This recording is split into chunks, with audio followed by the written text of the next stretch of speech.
Começando então a aula 9, nós começamos falando do Time Picker, que foi o último componente de formulário que a gente viu na aula passada. E aí a gente vai então para o componente Radio, que é um componente que a gente utiliza normalmente nos nossos formulários, quando a gente quer solicitar que o usuário escolha uma entre um conjunto limitado de opções, né? Então, por exemplo, é muito utilizado para sexo, né, masculino e feminino, ou para opções curtas, né? Eu tenho 3 opções, eu quero que o usuário escolha. Então não compensa colocar, por exemplo, um campo do tipo input para ele digitar a escolha dele, porque aí quando eu vou armazenar isso no banco de dados eu não tenho um padrão, né? Então, se a escolha é período, manhã, tarde e noite, né? Sei lá, que mais poderia ser? Cores, né? Tem 3 opções de cores, 4, 5 opções de cores. Então o radio pode ser uma boa opção.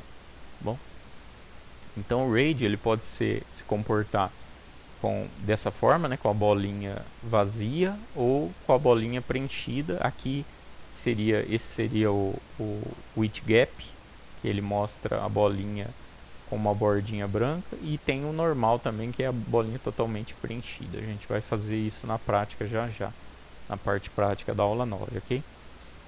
Nós temos também o select, que a gente consegue trabalhar o select padrão materialize ou o padrão browser default, né? Então aqui tem um exemplo do browser default, é aquele que quando você clica ele mostra um menu de opções.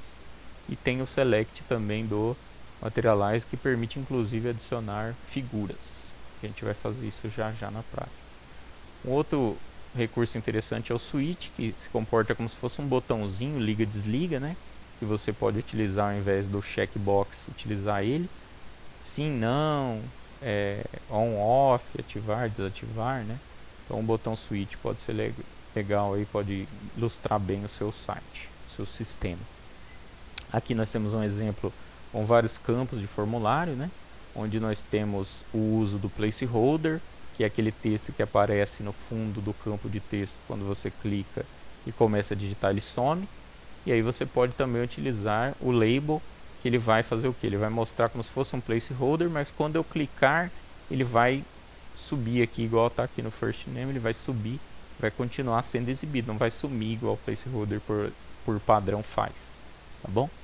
Então temos vários exemplos aqui, a gente vai aprender a trabalhar com eles, inclusive o helper text, que é esse texto que aparece embaixo do campo, para explicar, né, para que serve o campo, né, você colocar mais detalhes aqui do que o usuário tem que fazer nesse campo, quais são os dados que você espera para esse campo. Inclusive, quando você vai trabalhar com validação, você pode também colocar aqui no helper text o data error e o data success, que é a mensagem que você quer exibir para o usuário caso o campo esteja preenchido errado ou caso ele esteja preenchido certo, né? Vamos imaginar que o usuário preencheu tudo aqui, mas nesse campo aqui ele preencheu o e-mail sem o arroba, por exemplo, né? Então você quer mostrar uma mensagem, o e-mail precisa conter arroba, então você tem que colocar isso dentro, você pode, né, colocar isso dentro do data error, por exemplo.